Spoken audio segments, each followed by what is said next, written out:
Good afternoon, folks. This is John Rust on The John Rust Show here on Freedom 95, 950 AM and 95.9 FM, broadcasting all across central Indiana. In the studio today is Mike Wilson. Welcome back, Mike. Well, thank you, John. Justin George. Thank you, John. And Aiden Marietta. Always great to be here. Welcome, folks. So, folks, I am John Rust, your friend and farmer from Seymour, Indiana, a rare actual conservative getting involved in Indiana politics. We have a lot of people that pretend to be conservative in Indiana, but they are not. We are up against a GOP establishment that is up to no good, and we're going to be delving right into that. But first, there's some major news this past week. Habemus Papam. We have a pope, a new pope. Yes, we do. History has been made. Something, and Justin and I watched it. We're watching it together now. I'm not Catholic, but he is, so... But even for non-Catholics, it was a special day. And just watching the first American Pope, something nobody ever thought would be possible, has been elected. Pope Leo the 14th. The reaction from all the newsrooms, they were all shocked. I think everybody was as shocked as we were. Yeah, no one saw this one coming. Nobody did. He had a 1% chance in the betting markets going in.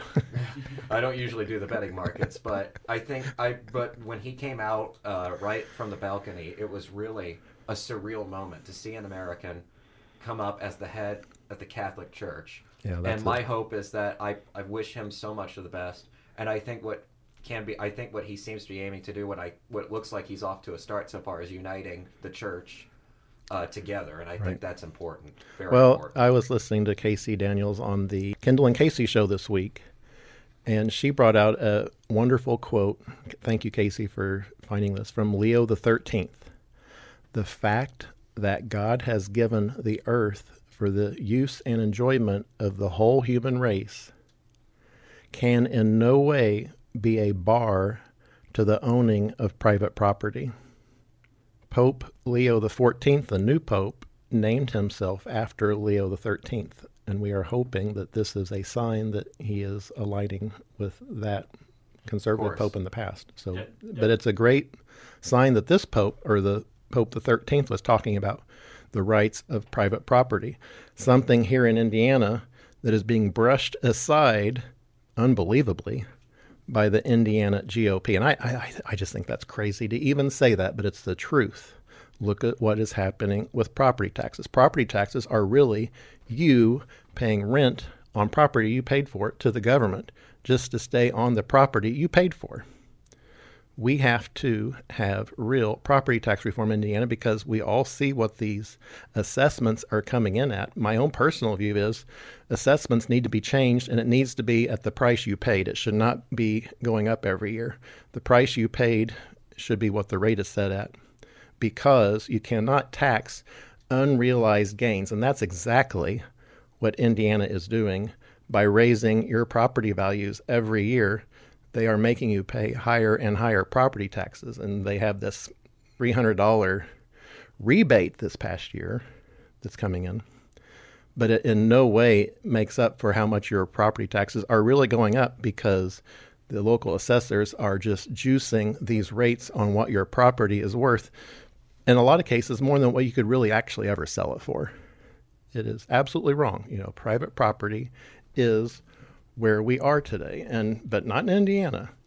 We have to have real property tax reform, and we're going to be getting into that on a later show. But back on the Pope, just a fantastic day in history. We don't really know his political views yet, but it's just a great day for religious people all across the world to celebrate the conclave. It was so surreal, too, and to think about taking the name Pope Leo the 14th and the fact that, just like you fantastically pointed out, John and Aiden, how taking the name after the previous Pope, Pope Leo the 13th, it's really neat to see, because Pope Leo the 13th also fought against socialism, and there's historic Pope Leos. The names is fantastic. The first Pope Leo was historic as well in the 400s, so it's really neat to see the name that he's taken after and what he's going to do to shepherd people, and it's incredibly exciting. So it's a good sign. Yes. Definitely. But back on property rights, my father in 1978 had these placards printed up that were about 2 feet by 2 feet in size on cardboard color with the American flag that said, "Property rights are human rights." In 1978, my family had to fight tooth and nail for the right to build a chicken farm on land we owned in Jackson County. This is one of the reasons I got into political sphere, is because I have firsthand experience in how government wants to pick winners and losers. Government wants to say, no, you can't do this, and other things can be done. For instance, we're going to get into this in a little bit on what's going on with Eli Lilly. They are picking and choosing winners and losers in the state of Indiana. It should be up to the private property owners to decide what their property is used for. You shouldn't be forced to sell out to me to build an egg farm. It's your property. You should be able to keep it if you want. If you want to sell it to Eli Lilly, fantastic. They are almost $1 trillion company. They have the money. They can buy it from you at a price that you demand. Yeah. It shouldn't be the government coming in and forcing you to sell it. Exactly. And they're one of the biggest companies, not just in Indiana, but in the United States and probably the world. Right. So in other news this past week, I want to touch on this. We just attended, there was a Lincoln Day dinner here in Johnson County last week, and fantastic food, a beautiful venue. Congratulations to the local GOP for putting out just a fantastic event. But there was a politician there who was getting ready to run for the Senate from Kentucky, apparently, and he said something that kind of hit me, and I wanted to think about this a week before I talked about it. He talked about how the GOP should be welcoming to liberals. I'm not sure this is the exact quote, but it was something about the GOP should be the party of sane liberals and sane conservatives, just sane people. I think the GOP should be the party of conservatives. I think we have to be about fiscal responsibility. Instead, the GOP, sadly, has become this party of government where it's just, let's win an election and then do nothing, which is what's happening here in our Congress. It's just the big problem facing the GOP today in Indiana. It was this quote, we're the party of sane liberals. We shouldn't be the party of sane liberals. We should be the party of conservatives. Indiana is a red state. Career politicians are at their heart liberals because they believe in government. They are a part of government.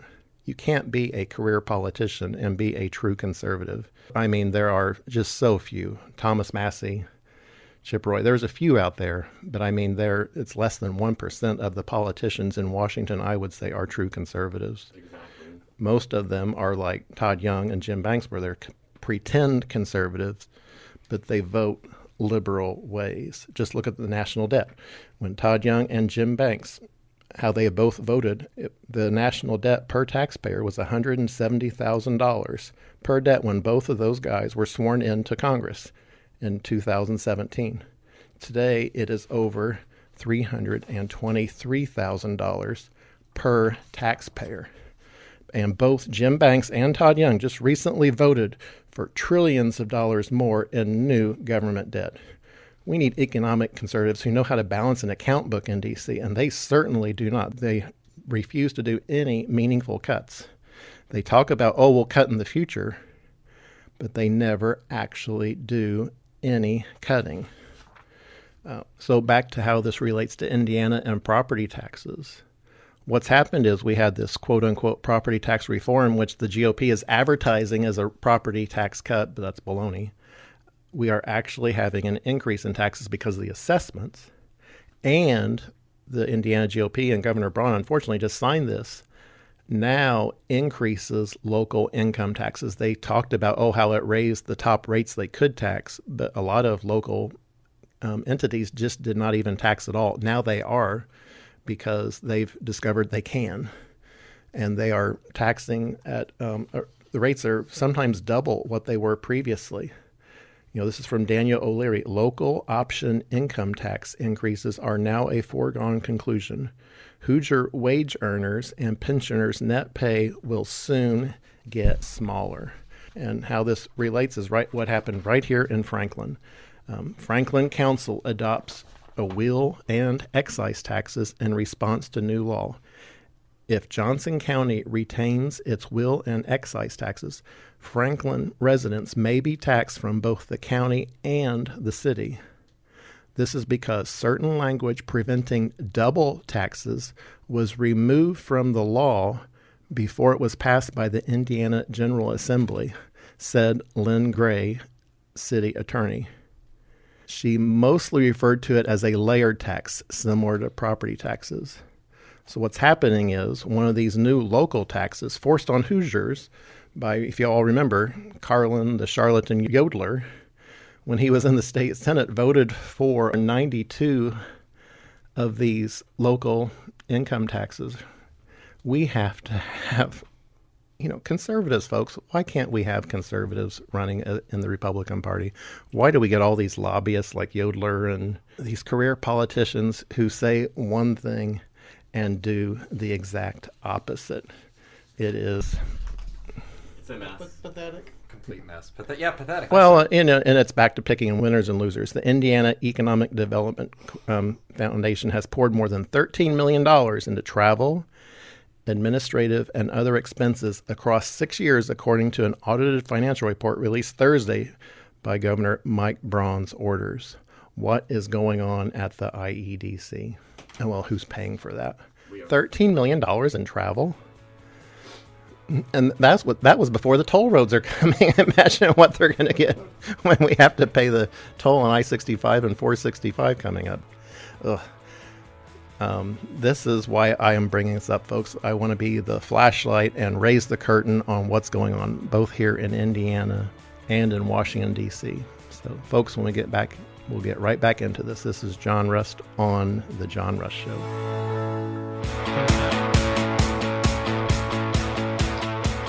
This is John Rust on The John Rust Show. Here in the studio with Aid Marietta, Justin George, and Mike Wilson. Hello, John. Great to be here. So what we're talking about, the main topic today is our Congress. What is the point of having a GOP majority Senate and House of Representatives? This is from an article by Sean Fleetwood, and this was published in thefederalist.com. The headline, what's become increasingly clear is that absent Trump and a few Republicans, and I named, Chip Roy and Thomas Massie earlier as a few, the GOP lacks the willingness and ability to govern. We have the majority today, folks. And the mandate. Throughout the 2024 election cycle, Republicans pledged that if elected, they would use their congressional majorities to reverse disastrous policies enacted by President Biden and the Democrats. Whether it was bringing down Bidenflation or curbing the border invasion, the campaign message from the GOP was clear: elect us and we will fix it. We are in, I think, day 120 of this congressional session. And all we've had is a bill unbelievably voting or funding Joe Biden's funding priorities for Planned Parenthood, murder, for all the Green New Deal scam. What's going on with that? We're going to be talking about that next week. The funding. It is just incredulous to me that Jim Banks and Todd Young and Aaron Houchin, they all come to the Lincoln Day dinners here, and they say, oh, we're conservative. This is rah, rah, rah. All they can point to is Donald Trump's accomplishments. They can't point to any of their own, other than their accomplishment is funding Joe Biden's continuing resolution when Trump was president. That's absolutely unacceptable. Thomas Massie has called them out repeatedly on that. Love Thomas Massie. He's great. Absolutely. Right. It's one of the good ones. They have zero interest in repealing Biden's Inflation Reduction Act or making significant reforms to Medicaid. And that's not talking about cuts, folks. That's just talking about the scams that are going on where people are claiming with false Social Security numbers benefits they're not entitled to. We have to make it so that legal residents of Indiana and our country can have the benefits we paid for. Instead, Congress refuses to do anything about it. They just continually fund massive new increases for people that are not really entitled to those services. That's very sad. Right. This is back to the article. If electing Republicans is only about temporarily stopping the bleeding caused by Democrats without repealing their disastrous policies and replacing them with conservative-based solutions, then what is a point of having a Republican-run Congress at all? We are setting ourselves up for disaster in the midterms, and I think that's by intent. Yeah. Hakeem Jeffries basically has the de facto gavel already, so... And soon he'll have it in his hands if this keeps going. Well, why is the Republican Congress funding Planned Parenthood? Planned Parenthood is prescribing today cross-sex hormones for minors, same-day prescriptions via virtual appointments. They told our 16-year-old female investigator she could receive testosterone quickly, easily, and with little screening. This is from Lila Rose on X. There is so much going on that is being paid for by the Republican GOP. What is going on with that? Exactly. Whatever happened to the right to life? How about our God-given rights? Well, they're not showing up for work. The problem with the Senate is they're only working, 2 days a week. It's a pretty nice gig. Look at, Jim Banks this week. He was tweeting, this was a tweet from Thursday. Why wasn't he working? It says, thank you to my friend Marsha Blackburn for inviting me to speak this morning at your annual policy summit.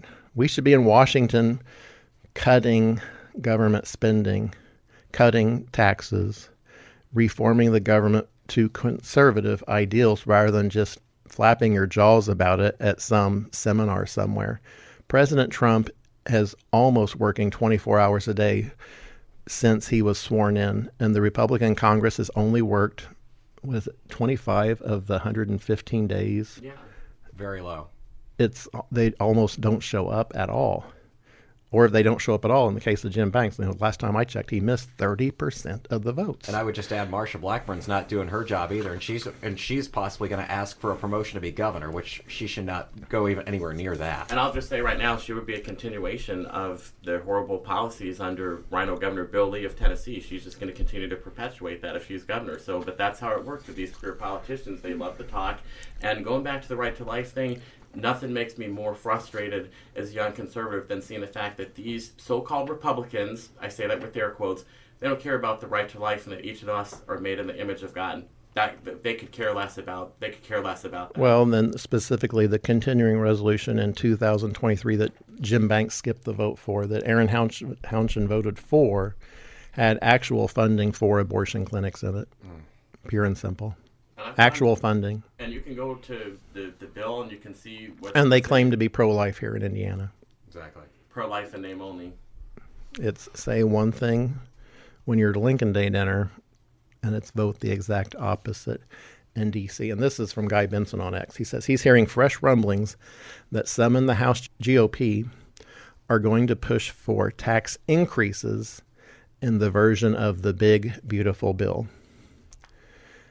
If they're going to be unserious about cutting spending and also raise taxes, what is the point of Republicans? They are a mirror of the liberal Democrats. We should not be a liberal tax and spend party. That's what we are hearing now from our GOP. Aaron Hounchin, you are in the majority in the House of Representatives. You are in leadership. Why on earth are we talking about tax increases? We should be talking about tax cuts. We should be talking about vastly reduced government spending. In my own opinion, we have to start as a baseline, just bare minimum, of going back to pre-COVID levels. But that is just a pipe dream to the GOP today. They're like, oh no, we got to keep spending. There is no concept of business and of financial planning in Congress. They have no clue about it. The first official U.S. coin, when it was minted, had inscribed on it, "Mind your business." Wow. And that was a quote from Benjamin Franklin. And what he was talking about is America was a nation of shopkeepers. He says you have to watch the till. You have to be fiscally prudent. We are not being that today. Today it is just finding new ways to tax and spend. Tax and spend. This is from Matt Walsh. Republicans control Congress and the White House. Why I'll say heck, are we still sending hundreds of millions of dollars a year, again, to Planned Parenthood? Jim Banks, Todd Young, Aaron, why are you all funding this? That is not acceptable. We are a party. The GOP should be the party of life. Yeah. They talk about that in Indiana when they visit, but when they go back to D.C., it's always the exact opposite. So back on this, where's the GOP Congress? There are 2,000 migrants still housed in New York City's historic Roosevelt Hotel, despite the city saying it will shutter the shelter next month. Guess who's paying for that, really? It was being paid through USAID, and that was funded directly by the House GOP and the Senate GOP. In this last... And Jim Banks, they're funding it. And keep in mind, they're the ones who say, "Oh, we're shutting it down." Well, they're not shutting it down. They have not shut down anything. No. So this is from Daniel Horowitz. So 2 interesting observations here. This is talking about there was a letter just addressed in Congress that demands $2 trillion in cuts. And I want to congratulate Victoria Spartz and Marlon Stutzman, who actually signed this letter calling for actual cuts. Kudos. Thank goodness. Good on both of them. Yes, we have 2 Indiana Congress women and men who have actually stood up to the plate, folks, and are talking about doing actual spending cuts. And that's the first we've heard of this year. Jim Banks, Todd Young have been totally silent. They're like, let's keep spending into oblivion. Yeah. Aaron Hounshin will. It is important that we cut at least $2 trillion out of, listen to this, $89 trillion spending. And after they campaigned about biblical overspending, and they are spending at the rate of 99% of that, and we're going to cut maybe 1%. That's just, it's hypocrisy. So folks, when we get back, we'll come right back into this. This is John Rust on The John Rust Show.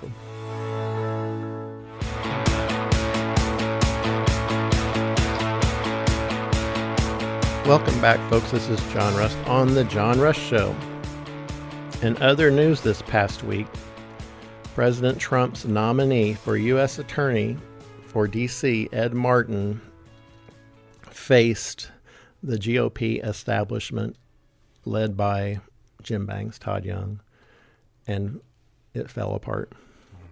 This is from Brianna Morello on Twitter. Senator Thom Tillis is blocking Trump's pick for U.S. Attorney for D.C., Ed Martin. If Martin doesn't get in, Marxist Judge Boasberg will have the power to appoint Martin's replacement. Steve Bannon says that should be the end of Tillis's political career. Instead, what is the establishment GOP going on? Listen to this, folks.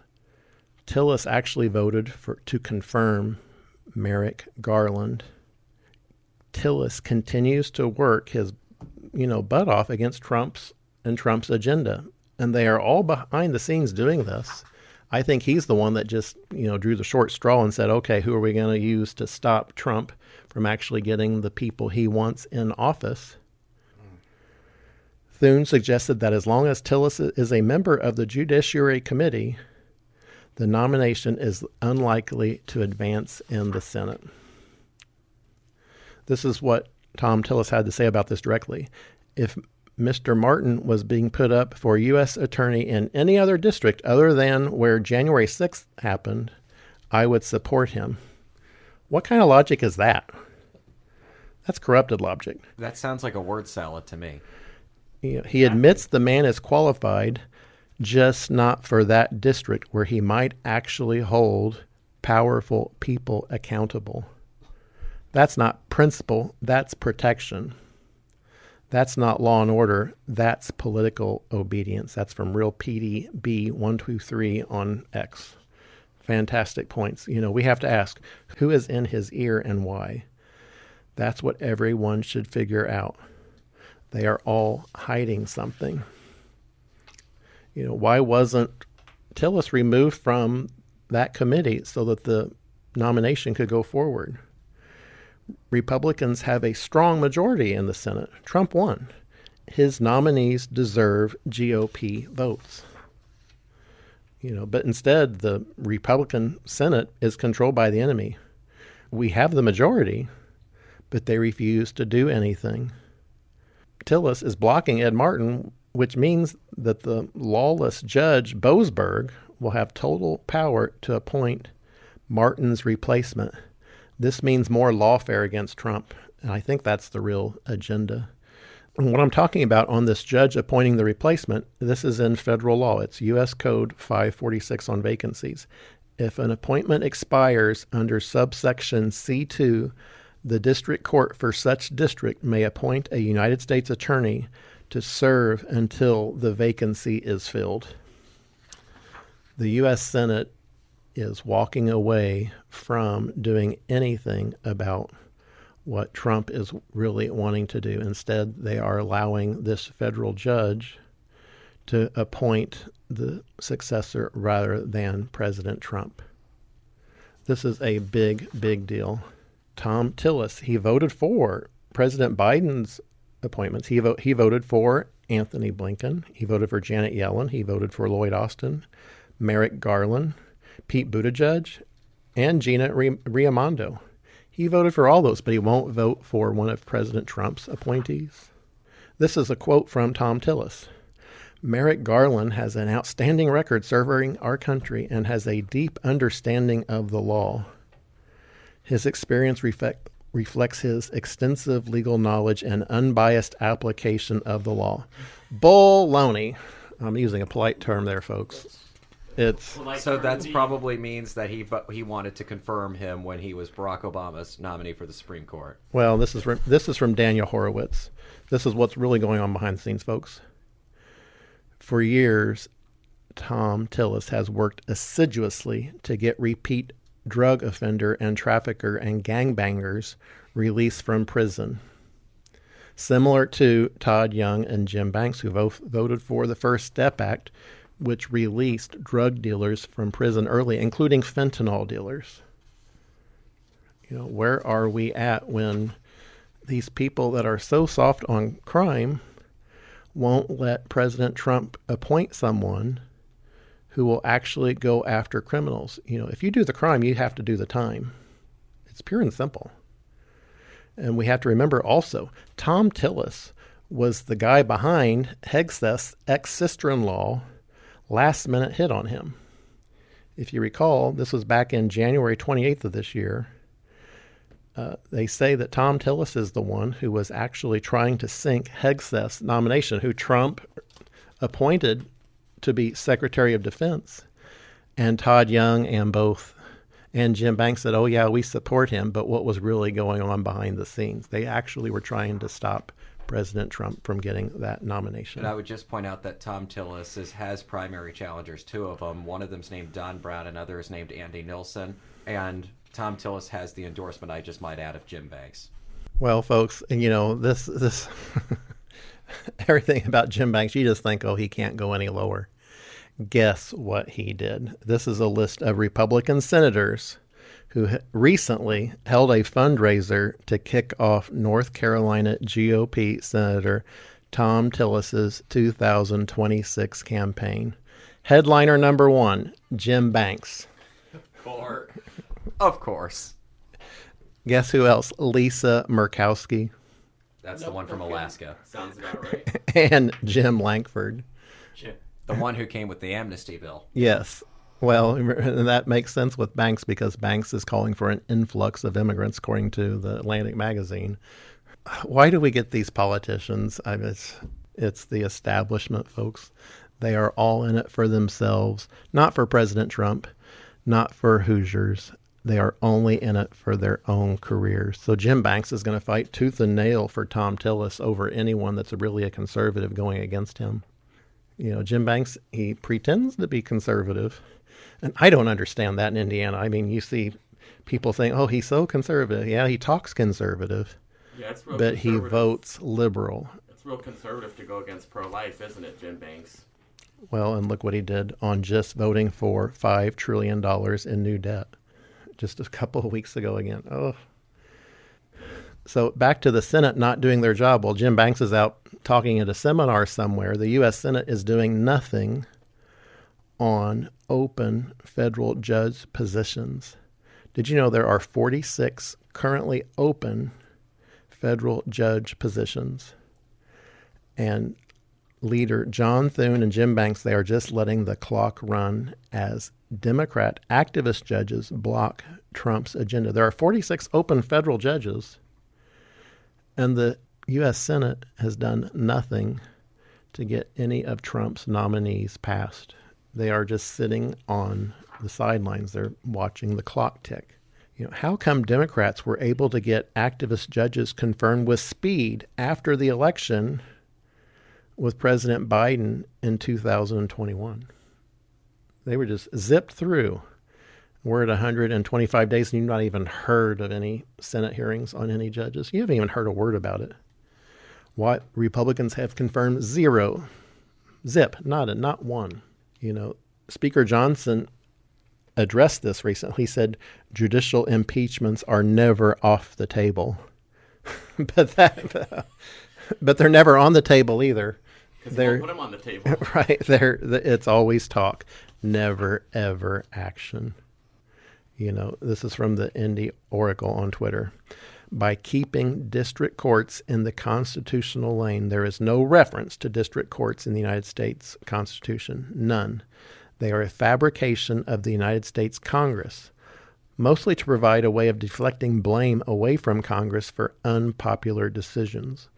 Local judges, unelected and answerable to no one, should not be able to issue nationwide injunctions. They were never given such authority. The reason they get away with that is that no one has ever told them no. These are statements of fact, and our Republican GOP and Senate does nothing about it. Folks, we have to have a Congress that acts rather than goes on vacation or goes to speak at seminars. We need actual votes on codifying every single one of President Trump's executive orders into federal law. But that's not happening. The GOP is sitting by the sidelines doing nothing. Folks, this is John Rust. We'll get right back to this on The John Rust Show. Thanks so much for listening. We'll be right back.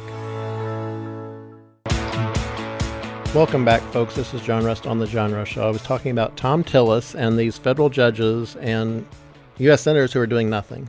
GOP Senator James Lankford, who campaigns with Jim Banks for Thom Tillis, says illegal immigrants deserve due process.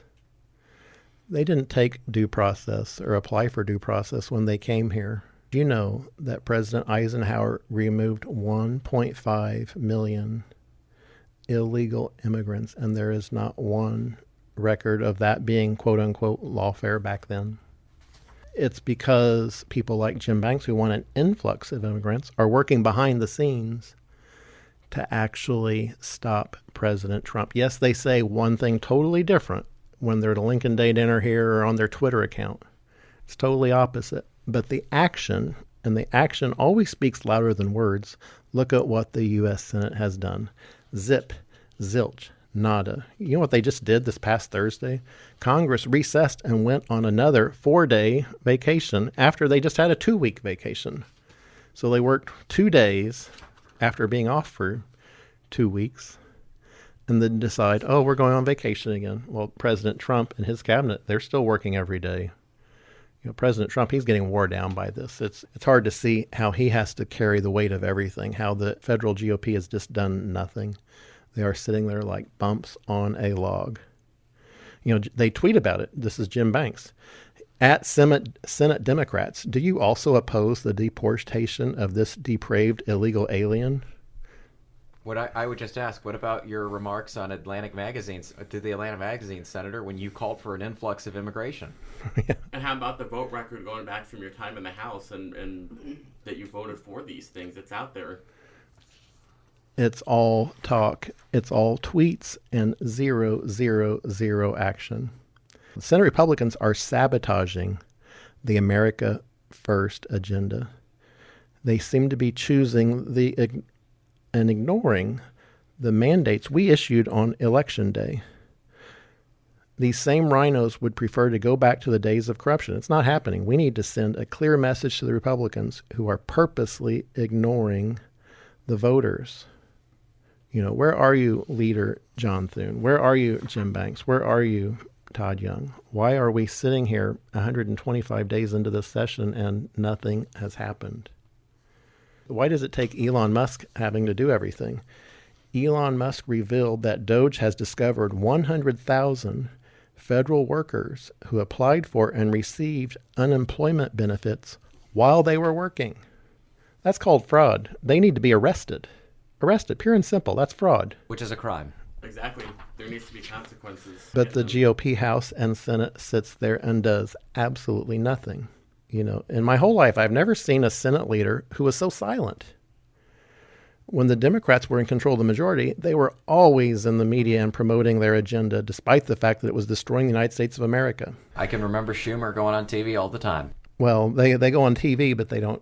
The difference was the Democrats were enacting stuff. Today, the Republican Senate and House are doing absolutely nothing. Zip, zilch, nada.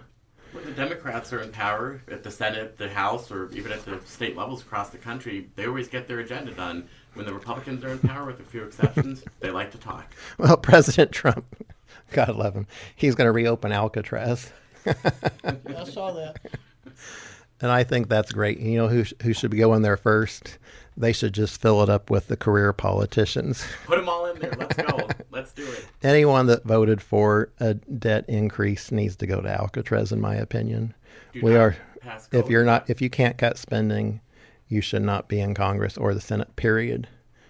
Instead, you should be in Alcatraz doing time because you lied. You lied to your voters here in Indiana by saying you were a conservative and you were for fiscal responsibility when you go there and vote the exact opposite. Thomas Massey, I want to get into this. This is very important. He says, this was not widely covered in the news, so I will tell you. Congress was scheduled to vote on rescissions this past week to cut the waste that Doge has found, but the vote was quietly canceled. USAID and other programs like PBS and NPR were to be targeted. They were going to cut the funding. So, folks, on these rescission packages, all it takes is a majority vote in both the Senate and the House and President Trump's signature, and it's the law of the land. And the House dropped the ball. They didn't even hold the vote. So PBS is still being funded. President Trump wants to defund NPR, but guess what? Jim Banks, Todd Young, Aaron Hounchin, they just go on vacation and go speak at a seminar somewhere rather than stick around and actually vote on something of consequence. In early 2025, House Republican leaders tentatively planned to vote on rescission package proposed by President Donald Trump during the week of May 5th, 2025. The package was expected to be sent to Congress in April 2025 to cancel $9.3 billion in a previously approved funding, primarily targeting foreign aid programs, the State Department, and public broadcasting entities like PBS and NPR. Again, all this takes was a simple majority vote. And as Bob Good says, the number one responsibility of the House is managing the nation's finances. This was a massive fail. Instead, they go on vacation. This is from Daniel Horowitz on Congress. He says, I wish these Republicans would go before a camera and thank Joe Biden for his spending. Evidently, there is not a single program they would ever even slow the growth of. And they will fight to the bitter end to protect every last dime. So wasn't Biden right? That's what seems to be happening by Jim Banks and Todd Young and Aaron Hounchin. Why are they going along with Biden rather than President Trump? Exactly. We are over $36 trillion in debt. We have a $2 trillion deficit. And we are not at war with anyone, and all they want to do is increase spending. It's crazy. Folks, we're out of time. It has been a pleasure to be with you this week. I want to close with my father's favorite Bible verse, Psalm 118, verse 24. This is the day the Lord has made. Let us rejoice and be glad in it. So, folks, see you next week on the radio. And you can also look for this show on Spotify, Amazon, and iHeartRadio. So, folks, see you all again next week. Thank you.